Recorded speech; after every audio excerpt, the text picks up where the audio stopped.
अगर तुम भी अपनी 20s में हो और तुम्हें लगता है कि तुम्हारी लाइफ कहीं अटक सी गई है, तुम्हारी एज के बाकी लोग तो अपनी लाइफ में बहुत आगे बढ़ रहे हैं पर तुम सिर्फ और सिर्फ सरवाइव कर रहे हो, तो ट्रस्ट मी, तुम अकेले नहीं हो और ये वीडियो तुम्हारे लिए ही है।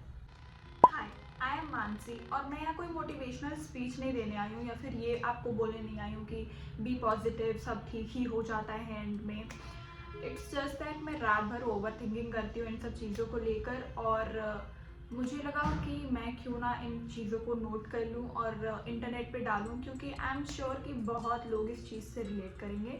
तो उन लोगों को फील कराने के लिए कि वो अकेले नहीं हैं और मैं खुद भी फील करना चाहती हूँ कि मैं अकेले नहीं हूँ। इस वीडियो का सिर्फ यही पर्पस है, क्योंकि ऑनेस्टली मुझे भी बहुत बार लगता है कि मैं लाइफ में लेट हो रही हूँ, मैं कंफ्यूज्ड हूँ, मेरा आगे क्या होगा, मैं कुछ कर पाऊँगी या नहीं पाऊँगी। And you know, and those who relate will know what all things I'm talking about. Firstly, मैंने सोचा कि क्या रीज़न हो सकता है कि हम इतना लॉस्ट फील करते हैं अपनी लाइफ में, स्पेशली इस एज में। और अगर मैं आज के टाइम से लाइक 2026 के हिसाब से आपसे कन्वर्सेशन करूँ तो इट्स मेनली बिकॉज हम बहुत कुछ देख रहे हैं अपने अराउंड। हम लॉस्ट फील इसलिए नहीं करते कि हम अपनी लाइफ में कुछ नहीं कर रहे हैं, हम घर बैठे हुए हैं। फॉर एग्जाम्पल, मुझे जो इस टाइम पे करना चाहिए मैं कर रही हूँ, मैं कॉलेज जा रही हूँ, मैं क्लासेस अटेंड कर रही हूँ, मैं टेस्ट दे रही हूँ, सब कुछ कर रही हूँ। Still I feel lost and you also feel lost, because हमारे पास अभी देखने के लिए दुनिया में बहुत कुछ है। हमारे एज के लोग, जैसे कि फॉर एग्जांपल हम यूट्यूब खोलते हैं, इंस्टाग्राम खोलते हैं, तो हमारे ही एज के लोग हमसे बहुत आगे बढ़ गए हैं, या फिर मुझसे छोटे भी। मैं 22 साल की हूँ लेकिन मुझसे छोटे लोग अपनी ड्रीम कार ले रहे हैं, अपने पेरेंट्स को ड्रीम हाउस गिफ्ट कर रहे हैं।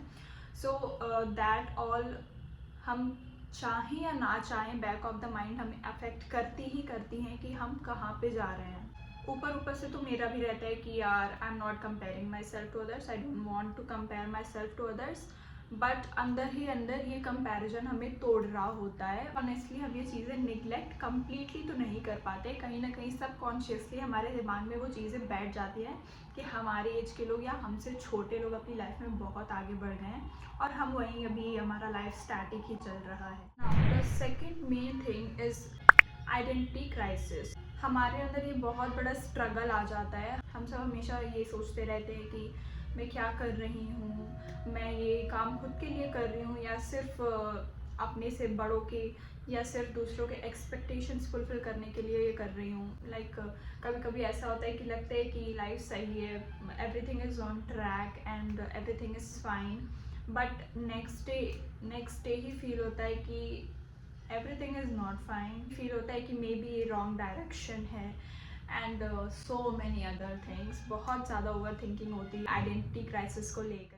Next thing which I am going to talk about is burnout, जो कि इस चीज़ के बारे में बहुत लोग बात नहीं करते हैं, but I would like to address this topic, क्योंकि आई फील जब से मैं थोड़ी बड़ी हुई हूँ, लाइक टीनेज में तो ऐसा कुछ नहीं था, बट जब से मैं थोड़ी थोड़ी बड़ी हुई हूँ और मुझे ध्यान है, I am working like any thing. Specially जब से मैं बाहर रहने लगी हूँ अपने घर से दूर, I am working like any thing. या तो मैं फिजिकली कुछ काम कर रही हूँ या तो मैं मेंटली कुछ काम कर रही हूँ। अगर मैं खाली बैठी रहती हूँ तो मुझे लगता है कि मैं क्यों खाली बैठी हूँ।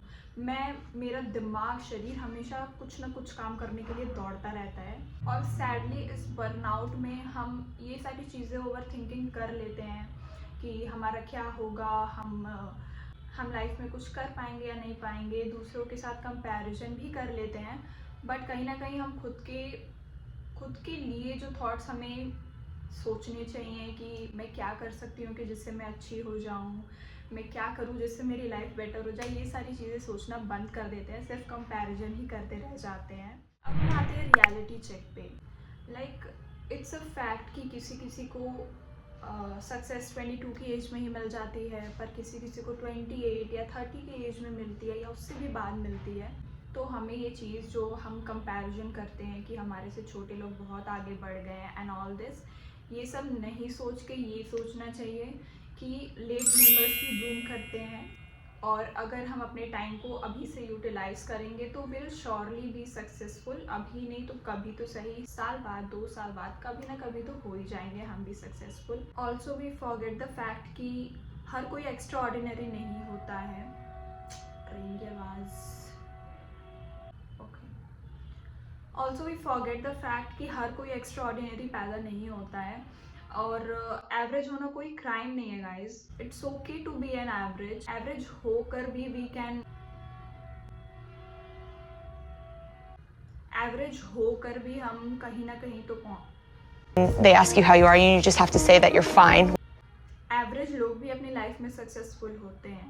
Actually on a positive note I want to say कि मे बी हम लेट नहीं है, मे बी क्या हम लेट नहीं है, हम बस उस फेज़ में है जहाँ पे हमें लगता है कि हम कुछ कर नहीं रहे हैं। बट एक्चुअली ये ऐसा फेज़ है जहाँ पे हम कुछ कर रहे हैं लेकिन everything is not rewarding.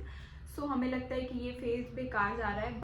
But I think ये फेज़ वैसा है जहाँ हम काम तो कर रहे हैं but it's like invisible. So it's okay to feel lost in that way I guess. ये वीडियो मैं शॉर्ट एंड सिंपल रखना चाहती हूँ। तो in the last part of this video I want to share my experience कि मुझे इस phase में क्या थोड़ा बहुत भी हेल्प कर रहा है जिससे मैं बेटर फील करती हूँ रोज़ाना। सबसे पहली चीज़ है कि मैं अपना पेस एक्सेप्ट करती हूँ कि maybe this seems slow but it is leading me to somewhere. I am accepting the pace. Then second thing is हर दिन प्रोडक्टिव होने का प्रेशर मैं नहीं लेती हूँ अपने ऊपर। मैं अपने लिए रेस्ट टाइमिंग, मतलब मैं अपने लिए भी टाइम निकालती हूँ जिसमें मैं सिर्फ और सिर्फ रेस्ट कर रही हूँ, अपना इंटरटेनमेंट कर रही हूँ और दिमाग में बिल्कुल मशीन नहीं चला रही हूँ कि मुझे अब क्या करना है तब क्या करना है, जो कि मैं एक टाइम पे बहुत करती थी। और ये प्रोडक्टिव ना होने का थिंग जो है मैंने बहुत शॉर्ट टाइम से ही स्टार्ट किया है and it's working well for me. So ya, remember this thing, तुम लेट नहीं हो, तुम अपने एग्जैक्ट बहुत राइट टाइम पे हो, तुम करेक्ट टाइम पे हो। और भले ही तुम्हें ऐसा लग रहा हो कि ये परमानेंट फेज़ है बट नहीं, ऐसा नहीं है, ये परमानेंट फेज़ नहीं है। This will also pass.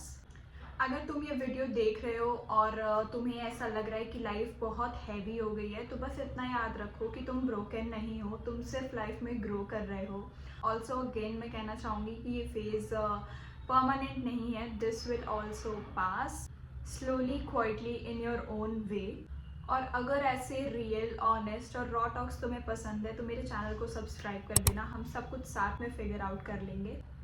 Thank you for listening and lots of love to you all. Also guys, अगर रिलेट करने की बात चल ही रही है तो मैं अपने शॉर्ट्स पे डेली मिनी व्लॉग्स अपलोड करती हूँ जो कि बिल्कुल रॉ होते हैं, रियल होते हैं, मेरी डेली स्ट्रगल्स पे बेस्ड हैं और मैं उनके थ्रू अपने स्टोरी टाइम्स भी बताती रहती हूँ। So please check that out too and thanks for watching. Bye.